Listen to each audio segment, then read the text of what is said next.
So good evening, everyone. So we are assigned to have a report about big picture CUA. So we are asked or assigned to have our lesson learned. So first of all,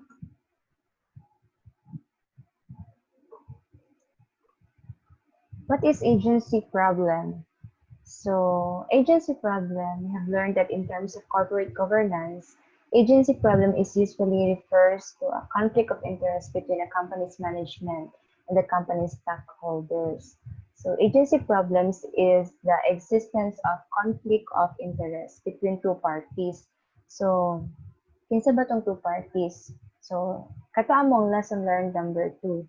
We have learned to identify the two parties involved in agency problems, of which are the principal and the agent. So, sa agency problem, meron tayong tinatawag na principal and agent. Kinsa di ay ang principal? So, principal are the stockholders or resource providers. So, we could say that they are owners, stockholders or owners. And the next is the agent. So, agent means management or resource controllers. So, next is I'm going to show an example of or video sample for agency problem.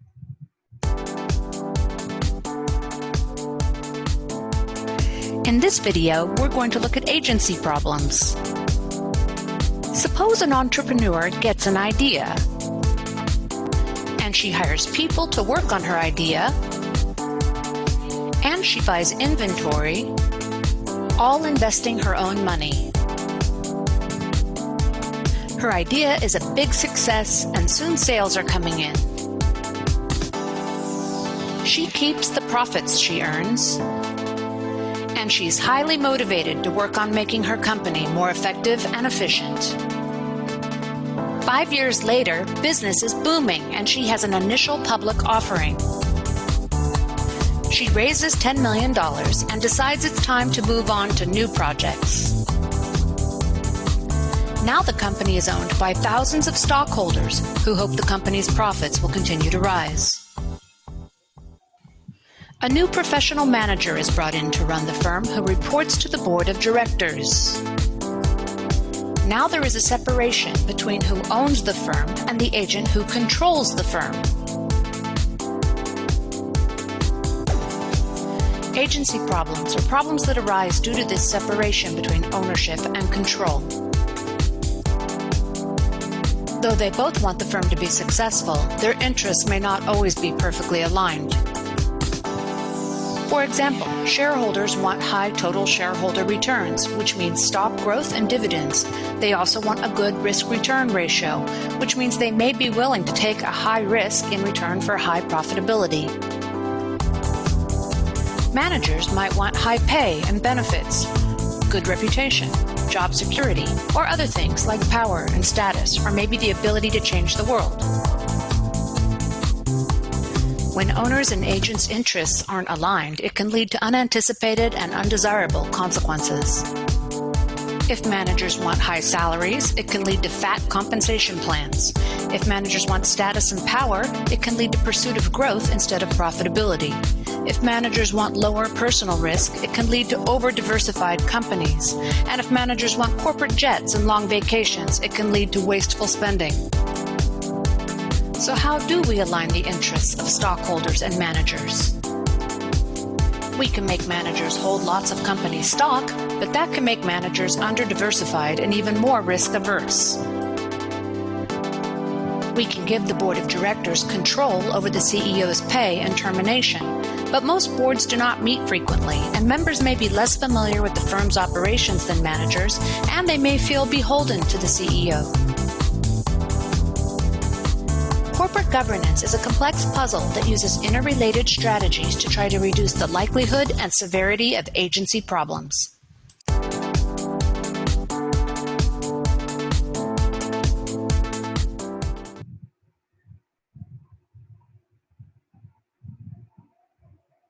So, yun yung example video for agency problem. And number 3, we have also learned some of the specific issues that exist between the principal and the agent, of which are the following. So na ay given din na 1, 2, 3, 4. 4 specific issues that exist between principal and the agent. So diversification versus dividends. So issue daw ni nga nag-exist. Ang man ng diversification and dividends. So diversification means the process of a business enlarging or varying its range of products or field of operation. So dividend, a distribution of profits by a corporation to its shareholders. So principal and agents have different interests. So it could be diversification and dividends. So sa part sa management or sa part sa principal, they would probably want the cash to be used for diversification. So pag mo ingon tag diversification, enlargement of the business or varying its range of products or field of operation. When we say dividend naman, so siguro sa part sa agent, they would prefer the money or the cash flow to be distributed as a profit. So, yun. Next is the managerial opportunism. What is managerial opportunism? So, managerial opportunism involves a manager exploiting opportunities in his own self-interest. It may or may not involve deceit, but it does include a proclivity towards self-interest evidenced by certain behaviors. So, from the word managerial opportunism, so managers opportunism is opportunity. So sometimes there are managers who took advantage of the corporation. So they took the opportunity towards the best interest, towards their best interest. So, yeah, nagiging problema siya between the principal and the agent. Next is power supremacy versus technical expertise.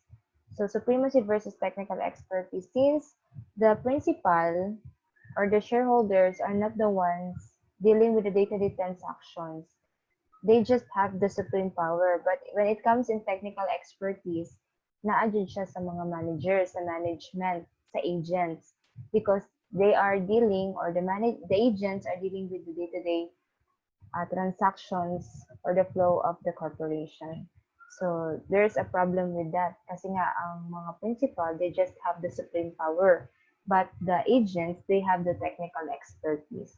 Next is trust. So trust, problem din siya or issue din siya between the principal and the agent because sabi nga natin, they have conflict of interest.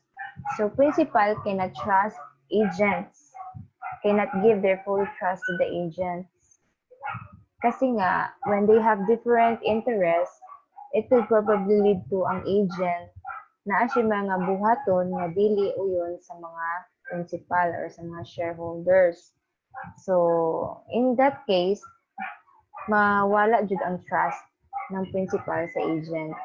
So, next is 4. We have also learned some of the identified agency problems, of which are adverse selection, agency cost, conflict of interest, legal requirements versus opportunistic behavior, and self-interest behavior.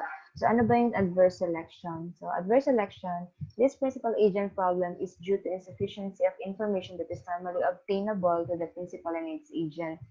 So, adverse selection, for example, there is an hiring in the corporation. So, the principal would hire an auditor, for example.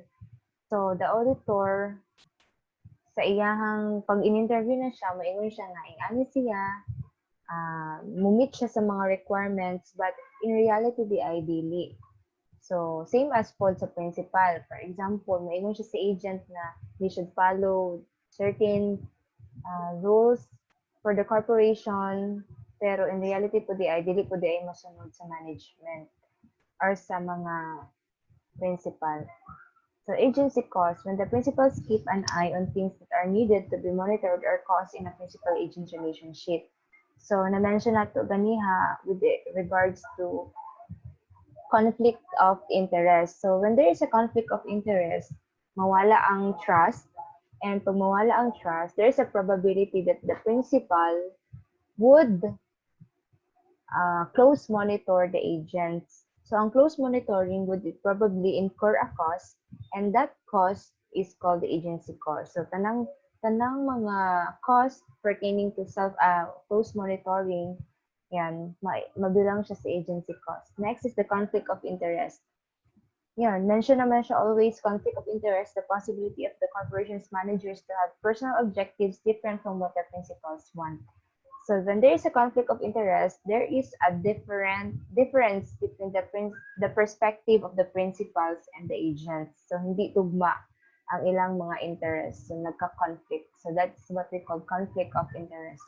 Then, legal requirements versus opportunistic behavior. Example, the Sarbanes-Oxley Act of 2002 is a law the U.S. Congress passed on July 30 of that year to help protect investors from fraudulent financial reporting by corporations. So, without legal requirements, problema na siya pag wala legal requirements. Why?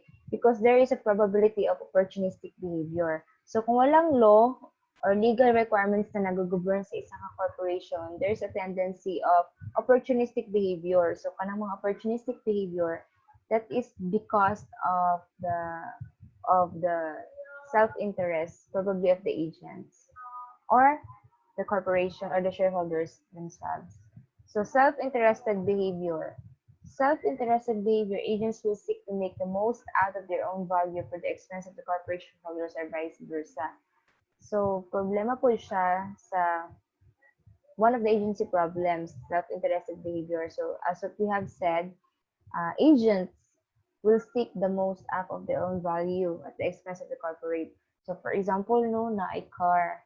So, at the expense of the corporate shareholders, mupalit ang management. Yun pala, ginamit ng management for his or her own self-interest. So, self-interested behavior.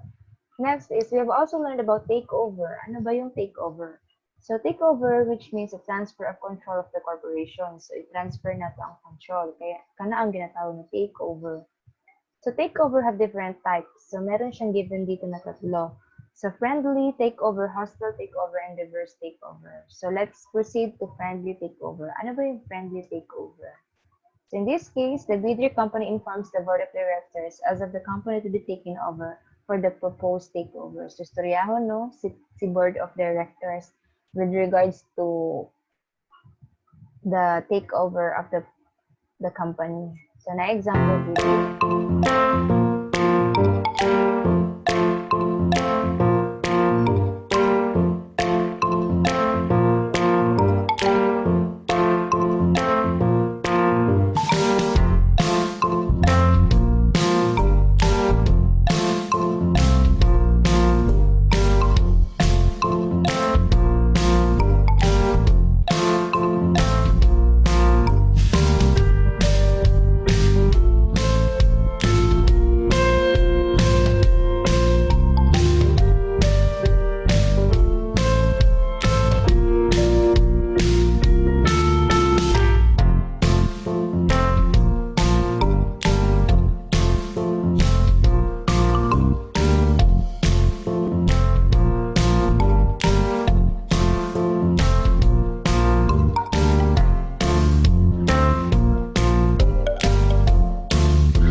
So, yun yung example na sample video for friendly takeover. So, walay problema kung friendly takeover because hanay lang ang pag-takeover.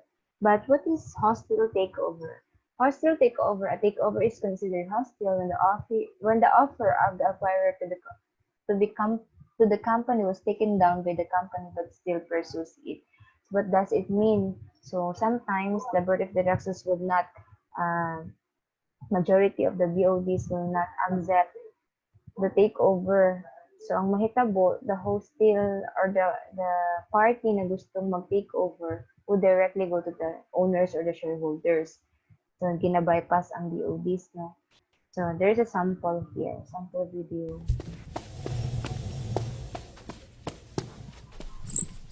Hi, it's Paddy Hirsch at Marketplace. So you want to buy a public company? Well, the key to your success or failure is going to be the company's board of directors. Now, the board of directors are a bunch of men and women who sit around and make all the big decisions about what a company is going to do, like, is it going to buy another company or is it going to be bought by you? So if more than 50% of the board vote in favour of your takeover offer, you're in great shape, you can buy the company.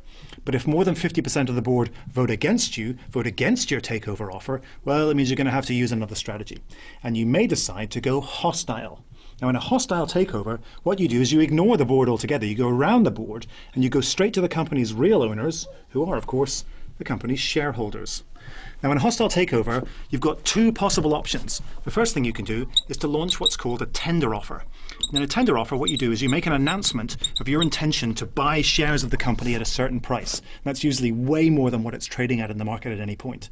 The reason for that is because you want to get as many of those shares as possible, because the more shares that you have, the bigger stake in the company you have, and the bigger your stake in the company, the more control you have over what the company might do, like sell itself to you. The second option you have in a hostile takeover is to use what's called a proxy fight. And in a proxy fight, what you want to do is try and change the mind of all of these shareholders, right? You're less interested in the stock price now. What you want to do is to launch a big publicity campaign to try and convince these shareholders to vote out all the members of the board that are opposing you and vote in members of the board who like the idea of your takeover and would be quite happy to sell the company to you. Now, the problem is there are risks in both of these cases, all right? They can be extraordinarily expensive. You could spend a lot of money buying shares or a lot of money on a big expensive publicity campaign, and you might end up not getting the company. And that, of course, would leave you very badly needing a drink. So, ayun.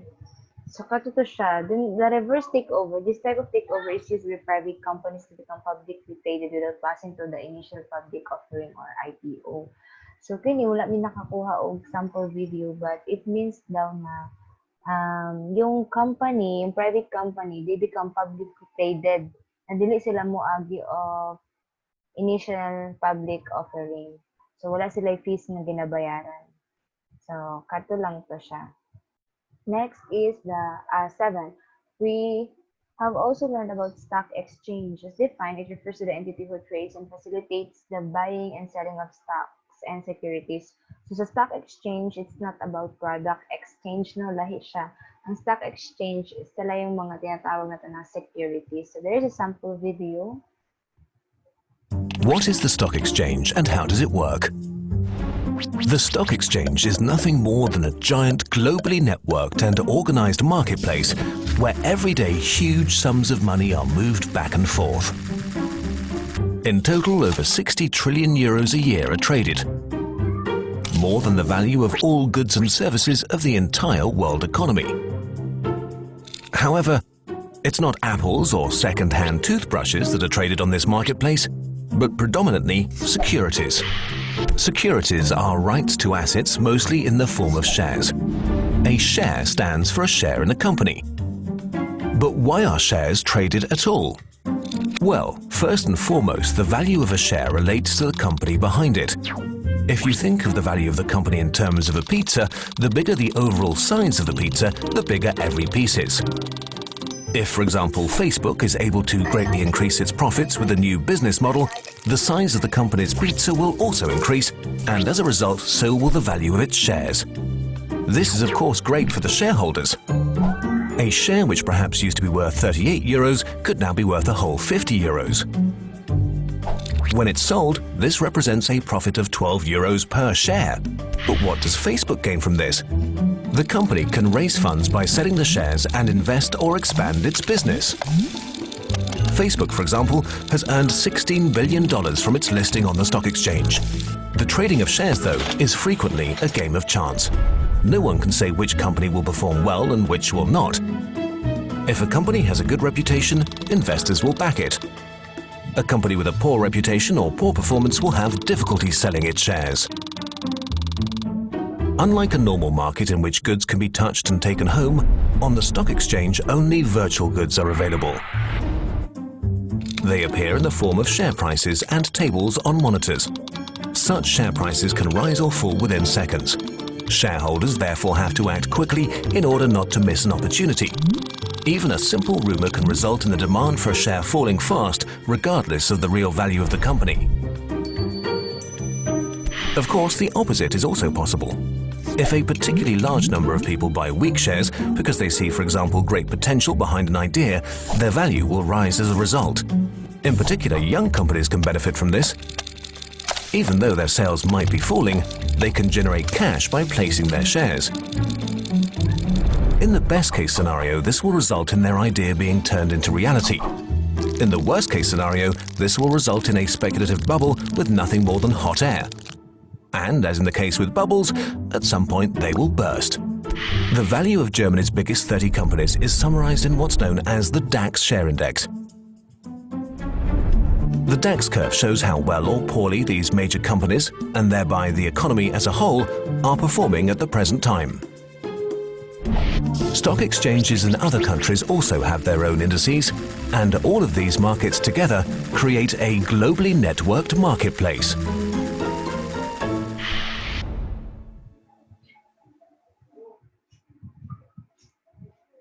So, kadto to siya. Next is the role of stock exchanges are as follows. So, bakit ba merong stock exchanges? So, ito yung mga roles niya. Raise capital. So, mobilize savings, facilitates growth, distributes profit, improves corporate governance, create opportunities for small investors, facilitates raising capital for the government, serves as an indicator of economy. So, very useful din ang stock exchange, no? So, because of stock exchange, we can raise capital, makasave ta, mag-grow ato ang company or corporation or business, and makagain tag profit, and also could improve governance. And, yan, as indicated. Next is, we have also learned about financial press. Ano ba yung financial press? So, financial press refers to media focusing on financial news and updates. This is an avenue for the company to publish information regarding the recent status of the company. It may be a newspaper, TV channel, magazine, broadcast program, and other media. So, yan. Yung mga example na yan, they are called financial press, where a company could publish information regarding to the recent status of their company. So, kung natin company and we want our company to be published, to publish information, we can use the financial press. Next is, last, we also have learned that there are external forces which affect governance, which are competitors, financiers, regulatory agencies, watchdogs, and predatory companies, investment bankers. So, atong good governance is affected by these external factors. And hindi na ito isa-isahan, no, kay understandable naman when we say competitors, yeah, financiers, regulatory agencies, which is about the government, no? Watchdogs, predators, companies, investment, and bankers. So that's all. I hope we have learned something with our report sa Big Picture CULA. And thank you. God bless us all.